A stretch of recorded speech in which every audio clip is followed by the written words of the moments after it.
O Palácio do Planalto agora passou a admitir que as propostas de novas tarifas aos produtos brasileiros e a classificação das facções como organizações terroristas podem ter relação com o presidente dos Estados Unidos, Donald Trump. O governo federal também classificou como absurdo tentarem associar a economia brasileira à importação de mercadorias produzidas com trabalho forçado. Pedro Moreira, nosso repórter na Capital Federal, explica pra gente que história é essa, Pedro? O que o Planalto agora tem mudado com o seu discurso? Porque essas tarifas pegaram, né? Segundo o presidente Lula, pegaram ele de surpresa mesmo, que tenha sido um assunto comentado já há alguns dias. Oi, Estevão, bom dia para você, ótimo feriado para quem acompanha o Novo Dia nessa quinta-feira.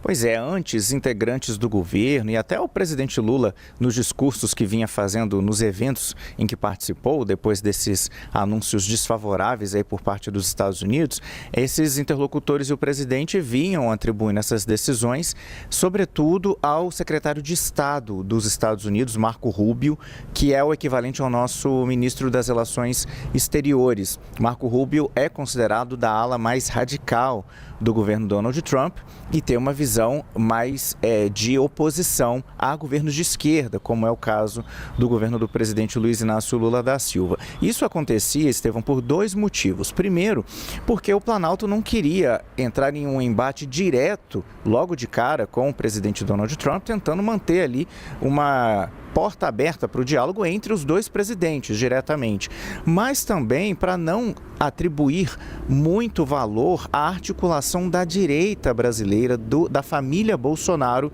na implementação dessas medidas. Ao dizer que a decisão tinha sido, sobretudo, do secretário Marco Rubio, o Palácio do Planalto vinha tentando delimitar o alcance que Flávio Bolsonaro, Eduardo Bolsonaro, tem ao próprio presidente Donald Trump. Mas agora esse tom mudou.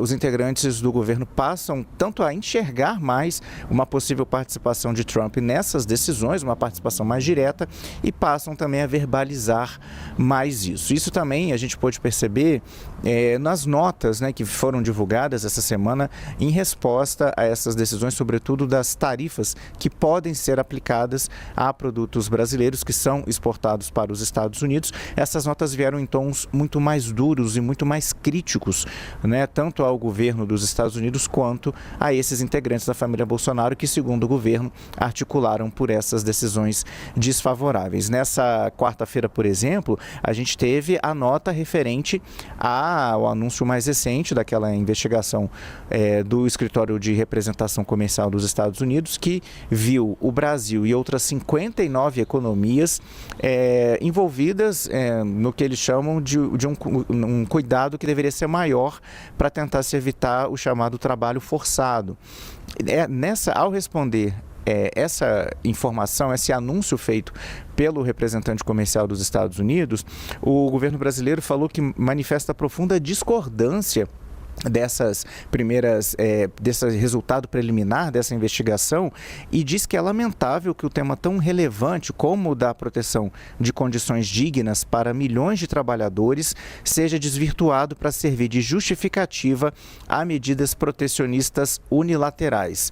São termos que a gente não costuma ver em notas desse tipo, né? Por exemplo, o texto continua dizendo que é um absurdo tentar associar a competitividade da economia brasileira a insumos externos obtidos por meio de comércio que viole a dignidade humana. Isso porque no relatório dessa investigação do representante comercial dos Estados Unidos, uma das áreas do Brasil que ele aponta que poderia haver, na qual poderia haver trabalho forçado, é a pecuária. E aí o governo respondeu isso com muita indignação, dizendo que a agricultura, a agropecuária brasileira é muito competitiva e por isso consegue disputar mercados internacionalmente, e não porque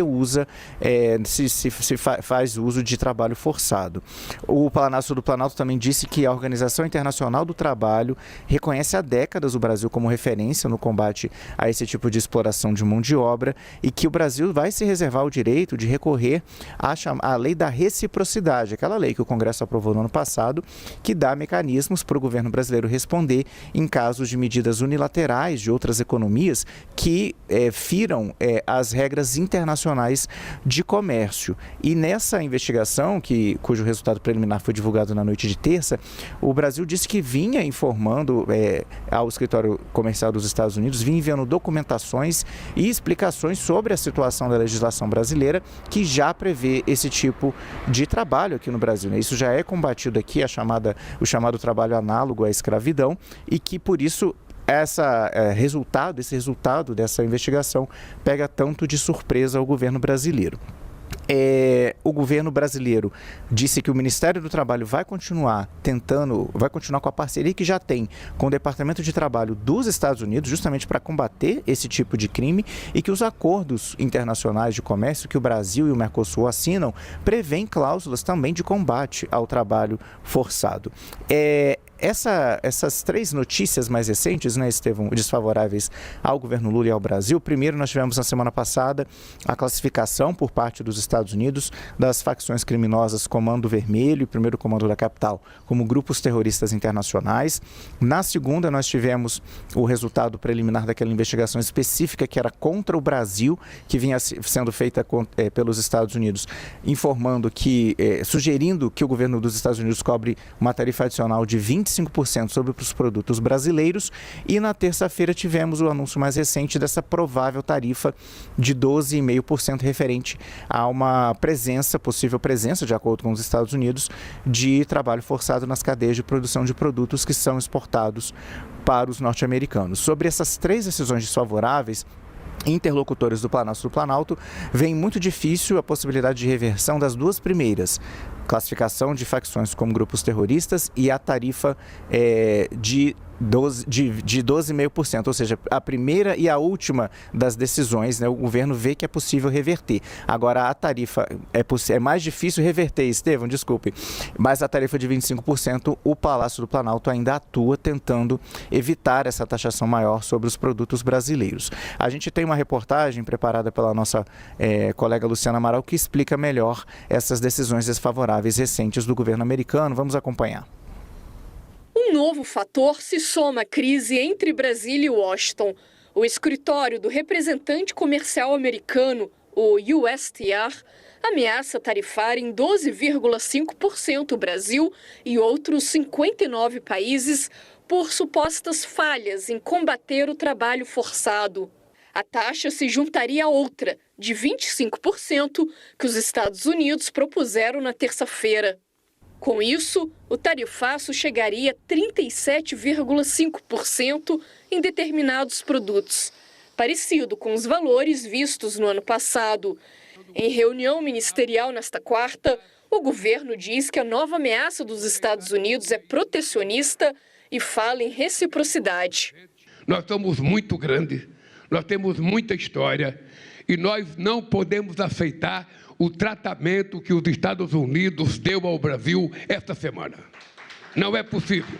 Ninguém pode dizer que o Brasil se negou a negociar com os Estados Unidos. Apesar da crise, o Planalto ainda vê espaço para negociações técnicas. O presidente Lula diz que pretende mandar uma carta a Donald Trump e se encontrar com o mandatário americano durante uma reunião do G7 na França. Eu nem ia no G7, agora eu vou. Porque é preciso alguém tentar colocar ordem na casa e dar um paradeiro nessa coisa que está acontecendo de desmonte do multilateralismo, desmonte da democracia e de desvalorização das instituições. Enquanto Lula continua a criticar uma suposta interferência dos irmãos Bolsonaro nas ações de Trump, Flávio Bolsonaro explora os ataques do presidente brasileiro ao secretário de Estado americano Marco Rubio, alegando que a atitude fecha portas para qualquer entendimento. O senador e pré-candidato à presidência tenta se posicionar num meio termo, nem tão próximo de Trump a ponto de se vincular ao possível novo tarifaço, nem tão distante a ponto de apagar sua contribuição para designar facções como terroristas. Não é questão de discussão sobre apoio internacional, não fui pedir apoio eleitoral para ninguém. Eu fui lá defender bandeiras que são importantes para o povo brasileiro. A percepção em Brasília é que novas frentes de atrito se ampliam, num cenário crescente de imprevisibilidade. Mas, nos bastidores, o caminho da crise deve depender menos dos embates de discursos político-eleitorais e mais da disposição da Casa Branca em negociar.